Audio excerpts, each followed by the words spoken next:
I was recently reminded of this story after telling it to some friends. This happened around 2011 when I was still in high school. At that time, I really enjoyed PC gaming and eventually started getting into a specific multiplayer role-playing game. I wasn't that good at it, but I wasn't really trying to make friends or anything.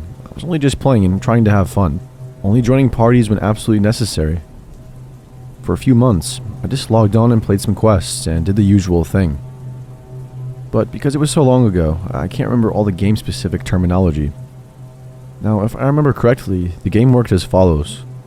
Some areas like cities or towns were public spaces, so when there, you'd be able to interact with other people that are also currently in their respective gameplay.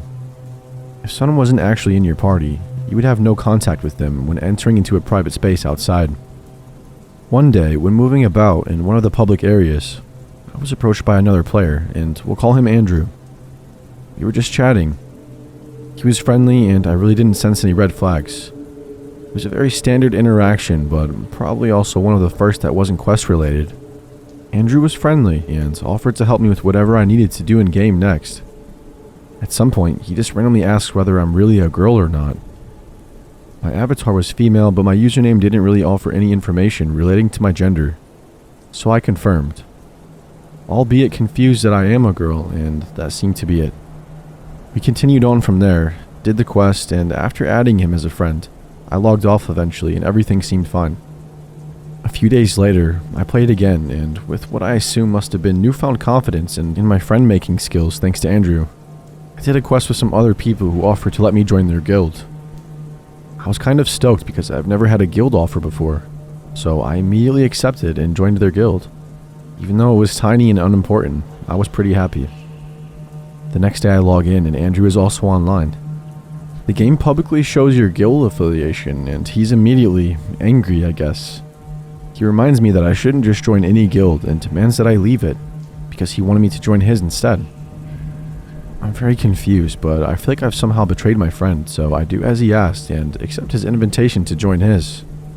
Though I felt bad for just immediately dropping my previous one, I do cheer up a bit when I note that Andrew's guild is rated insanely high. Next time I log in is where things start getting weird. Just to clarify, I had never exchanged any personal information with him. All he ever knew about me is that I identify as female. Not only did I value my privacy in-game, and had never exchanged personal information with anyone on there. I never posted on a public forum about the game, never joined a game-related group, and I haven't even liked it on Facebook. As far as I know, there was no way to link me to my account. But I log in and Andrew greets me in the chat, by my full name and surname. Now my username was not related to my actual name whatsoever, and I'd never told him anything personal about myself, including my name and surname, so I was very confused. However, I assumed perhaps, since I hadn't been playing that long, I just didn't totally understand all the mechanisms of the game, and just maybe my name was available somewhere. His messages become weirder and invasive, and then eventually sexual. I remember him specifically saying, "I can't live not knowing what it feels like to touch your skin," followed by many messages of him speculating what I must feel and smell like. I log off and I have no idea what to do. As stupid as I am, I decide to try and freak him out, so I do some snooping of my own. I remember all I did was look up the guild's Facebook group, and I think he's one of the admins. He was the leader, I believe, so it wasn't hard. At this point, I didn't know his full name yet either, but it was easy to figure out. Let's just say his username in-game was AnCrew, just one letter off from the admin called Andrew. Next time I logged back into the game, he was online as well. Once again, he greets me by my full name. I respond with the same, since I now know what his name and surname is. However, he's unfazed. He responds by asking me how things were in my neighborhood and at my school, by naming them both. He knows where I live and where I go to school. I immediately logged off, uninstalled the game, and have never been back. I still don't know how he got that information, since it wasn't publicly available anywhere. I still have his full name, and I checked his Facebook a while back out of sheer curiosity. He's a professor at a university of science and technology.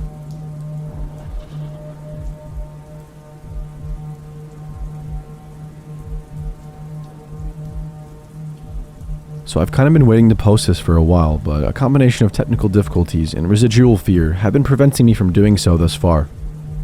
Now though, it's the middle of the night and I've got nothing better to do, so I'm going to get this off my chest.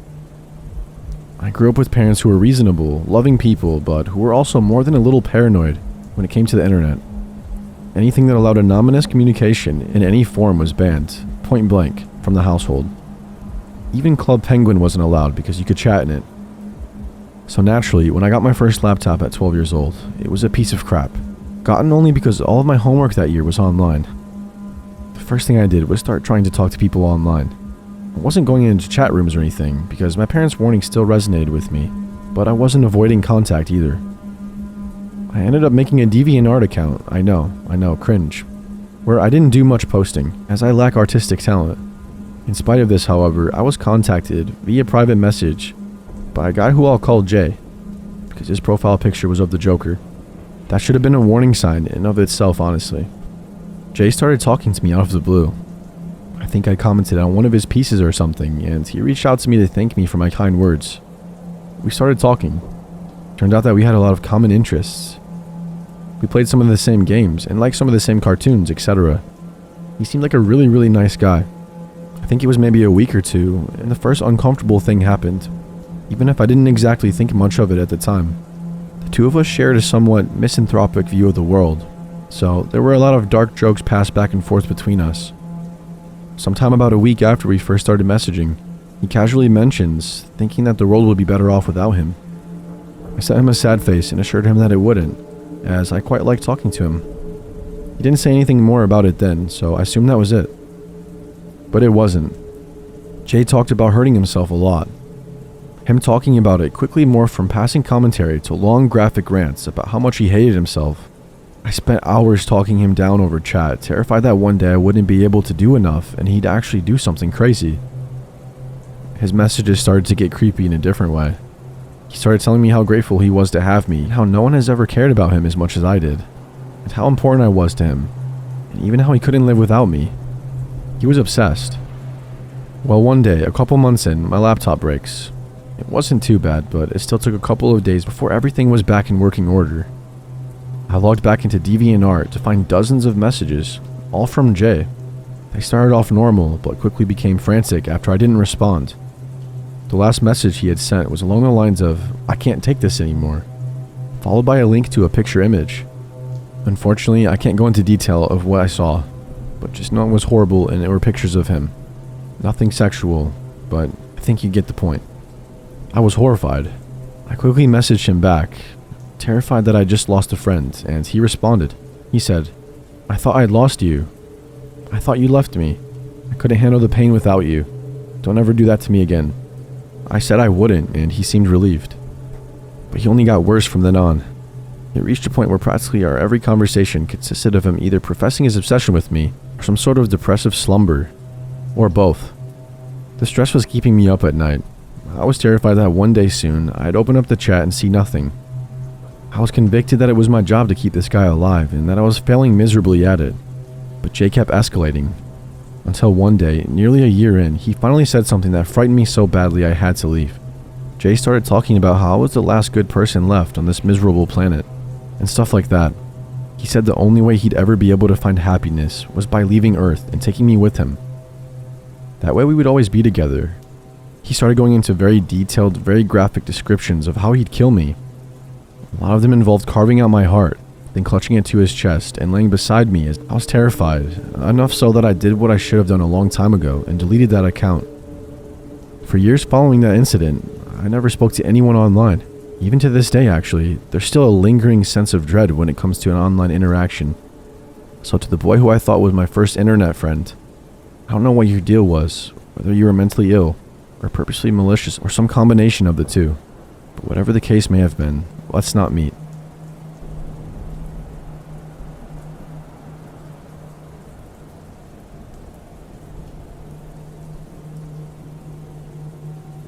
When I was in 8th to 10th grade, I was extremely involved in this small building server. The average age was probably 15 to 17, and I joined a group of builders and Skyped with them every weekend for hours. We all became close fast and trusted each other enough that we followed each other on Instagram. I became particularly close with one of the builders in my group named Peter. Peter was in the same grade as me, and we ended up texting quite a lot. I heard rumors that Peter might have a crush on me. He denied them, which I found laughable because it was the internet, and brushed it off. Everything was fine for a while until something began to feel off when I talked to him. I was starting to constantly catch him telling me small lies. This bothered me, so I figured it was time for me to distance myself from Peter, and I stopped talking to him. Cut to a few months later of no contact, and Peter out of the blue texts me that he's going to be probably transferring to my high school so he can get in-state tuition for college. He said his plan is to somehow live completely alone and support himself while in high school. My stomach drops when I read that text, and I know this feels very off. I try to be calm and I tell him that his plan is crazy. I also tell him that it's oddly convenient that he chose my random suburb. Peter insists that his plan will work, and it's just a coincidence that he's trying to go to my high school. I'm trying to call Peter's bluff and hoping he is just screwing with me because I cut him off. Peter says he bought the plane tickets already and that he's going to stay in my town to visit some high school in the area. Fear washes over me and I realize he definitely has some unhealthy attachment to me. He was not bluffing. To my horror, he posts a picture on Snapchat at the airport. Peter asks to meet up while he's there, and I of course decline. Later, I see on his Snapchat story that he is taking a tour of my high school. He's taking lots of pictures and videos, probably hoping that I can see. I'm stuck at home with pneumonia, and I spent the next few days on edge, and afraid that he was going to ring my doorbell at any moment. Luckily, he was not smart enough to find where I live, and he flies home and does not follow his plan. The baffling part was none of my old group on the Minecraft server thought he was doing anything creepy. I felt like I was going crazy for thinking this was weird. I thought my rejection for this meetup and continued no contact would be the end of it. But about 2 years later, I just committed to my dream college. I still stupidly followed Peter on social media because I wanted some warning if he came to my area. Once again, he did, and I see him posing in front of the library at my college with a caption saying, "Transferring here is definitely the move." Cut to a few months later, he finds out that I had a boyfriend and he directly contacts me for the first time in 2 years. He starts asking strange questions like, "Will he protect you?" I shouldn't have answered, but for some reason I did. I finally blocked him and I stopped following him on social media out of fear. He has not tried to contact me since. Definitely made some mistakes because I was young and scared, and I had others telling me it was not a big deal.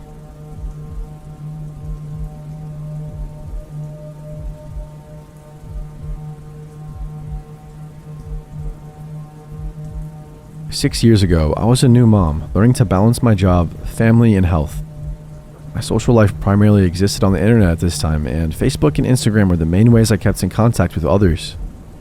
I received a friend request from Steven, an old friend from high school.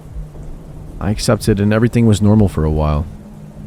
After a couple of months, Steven sent a DM asking how I was. The conversation was fine, but it didn't take long for me to realize that this wasn't the Steven I knew. They had the same first and common last name. His profile picture was not a picture of himself, so I never realized this was a different person. Either way, we had several mutual friends, and he didn't do anything creepy, so I left him on my friends list. He would occasionally message and chat, and he just seemed like someone that was a bit socially awkward but harmless. I would respond, but keep the conversations brief. One day, I got a text from him, which surprised me because I never gave him my number. I asked how he got my number, and he said from my website, which was fair. I am an artist, and I had an email and phone contact info on my art site. He began texting several times a day, and I would give short responses, followed with something like, "At work, talk to you later," or "Dinner with the fam, have a good evening." He started talking about his new boyfriend, saying that he was one of the few gay conservatives and things were going well. I told him I'm glad that he has a partner that aligns with him and wished them well. He then began talking a lot about conservative politics and was aggressive about it. I told him I was liberal, so it was probably best we didn't have those conversations. His messages began turning sexual, where he would ask if I wanted to hear about the sex parties that him and his boyfriend threw. I told him no, that I didn't really know him and it was inappropriate. One day, I was busy with work and I returned to my phone to see dozens of messages from him, angry that I wasn't responding, and he went on sharing very graphic sexual stories. I responded and told him I had been polite to him because he seemed like he didn't have many friends, but this was too much and I was blocking him now. I told him that I didn't believe he was gay and that he was just saying it in an attempt to make me think he's harmless. I proceeded to block him on social media and I blocked his phone number as well. A couple of days later, I started getting lots of friend requests from accounts that I didn't have mutual friends with, and no friends. I knew they were probably fake pages that he was creating. I would just block them and move on. Then I began getting phone calls and texts from fake phone numbers. Same thing, I would just block them and move on. I contacted our mutuals to ask what they knew about him, and none of them really knew him. He just requested them, and they accepted. He began sending requests to my friends, family, and other women in my dance troupe. I let everyone know that they needed to block him. For months, not a day passed that I didn't get a weird call or friend request or DM. It would range from a normal, "How are you?" to vague threats of, "I could make you talk to me if I really wanted to." He lived several hours away, so I wasn't particularly concerned. Things got quieter until one evening my notifications started going off like crazy, and my phone was ringing with unknown numbers. It was on my art page. Probably 15 different accounts had posted porn on my page, or things like, "OP is a whore," "OP is a thief." I knew it was him because he also accidentally posted from his real account. I didn't realize that I'd never blocked him from that page. He also sent a message to my art page saying sorry for that, and he missed his friend, and he was just trying to get my attention. I didn't respond, and I blocked him, and I even called the police. Since stalking and harassment laws are awful, they didn't do anything. Later that night, I woke up around 2 a.m. for no reason other than I was just having trouble sleeping. I was up for a while playing on my phone when I started hearing a strange sound coming from the living room. It was back and forth between quiet cracking and scratching. At the time, we lived in a large ranch house, and the living room was at the other end of the long hall. I got up, thinking that my cats were into something, or maybe after a mouse. I flipped on the living room light, and the sound stopped. I scanned around looking for my cats when I noticed an open window. Our windows were large, from floor to ceiling, and opened by pulling them down from the top. The top of the windowsill had pry marks, and the lock was broken. Thankfully, this house was old and the windows did not open easily, and he had only been able to open it about 8 inches. I woke my husband up, got my son out of his room, and called the police. I just knew it was Steven. It was too big of a coincidence that he blew up that day, and then someone tries to break into my house in the middle of the night. We couldn't prove it was him, though. There was no evidence, other than what had happened that day, that pointed to him. The police spoke to him, and I believe that it scared him enough to leave me alone. I was obviously horrified at the time, and I began looking up anything I could find about him. I wound up finding his YouTube channel, which solidified my fears even more. He posted these weird style rants where he would get angrier and angrier until he was red-faced and nearly spitting. He frequently talked about violence and would show off his gun collection. This led to me finding his real last name. I googled his name and found that he had been arrested 2 years prior for holding a woman against her will in a hotel and attempted to assault her. Thankfully, she was able to escape with only a bloody lip. We moved not long later. I removed my phone number from my site and I locked down all my social media. I still sleep with a baby monitor in my son's room because I'm just so scared of someone coming in at night. His YouTube channel was shut down after a bit and I haven't heard from him since. So Steven, I hope you wound up in jail, and let's not meet.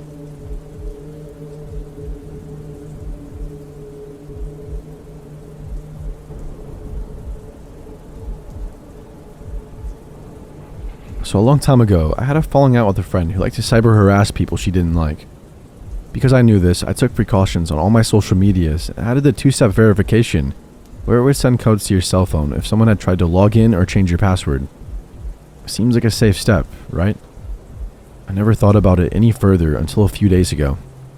I get an SMS text from a random number that addressed me by my full first name, which freaked me out a little bit, because the spelling of my first name is pretty uncommon where I'm from. No big deal though, maybe it's just an old friend who changed phones. I gave the classic, "Who dis?" back at them, to which I received an even stranger text back. "Oh my goodness, it's you. Are you 18? I have something I want to cash app you." Well, that's weird, I thought. Probably just some scam to hack my cash app. I said again, "Who the heck is this?" And I never received a text back from that number. But no less than 5 minutes later, I get 3 calls and 2 spam voicemails from a different unrecognized phone number. Then a text. Pick up the phone. And then my full name. That's extremely alarming. I immediately took screenshots and had my boyfriend call from his phone, but no luck. I blocked the number and hoped that was it. Maybe 30 minutes later, I get 5 more calls from a new number, and a new, even more alarming set of texts. "I am a 40-year-old man and I am in love with you. I will keep trying to reach you until you respond. I won't stop." I immediately blocked the number and called my parents. Then within 2 minutes, he made a new number and texted me again. "Wow, I just want to talk to you for 5 minutes. I'll even pay you. But after that, consider me gone." Again, blocked. I alerted my boss, then the text stopped. After work, I filed a police report and I bought a baseball bat and set up some security alarms in my apartment. My first instinct was that it was a guy I recently worked with who had been fired recently for sexual harassment. One of my friends and coworkers who was good with the tech stuff changed his phone number and texted the number, pretending to be me on a burner to get some more information out of him. It was a bit of a long conversation, so I'll sum it up by saying this guy basically wanted to talk to me on the phone while he masturbated. He called me at least 26 times, got no answer, so he stopped trying. We assumed that was the end of it. The next morning, I get a text from a new number again. He was claiming to be one of my friend's fathers. I started to freak out. Both of my parents and my boyfriend were at work, so he sent his mom over to calm me down and to stay with me while I was alone in my apartment. He called my phone and she answered, and all he said in this super creepy raspy voice is, "Please," and then abruptly hung up. I was having a full-blown panic attack at this point, so she called the police department and had an officer come out to update my report. She was still texting the guy while the cop was there, and once she told him that law enforcement had been contacted, his whole story changed. He said he doesn't know me or anything about me, that he doesn't even live near me and means no physical harm, and that he was just a lonely guy who got my number from Facebook and decided to harass me. I might remember this wrong, but I could have sworn I had my phone number set to private, but I know I still had it up there because of the two-step verification. I recently posted something on Facebook Marketplace, so I'm assuming that's where he found me. I have since deleted that account and I changed my phone number, and nothing else has happened.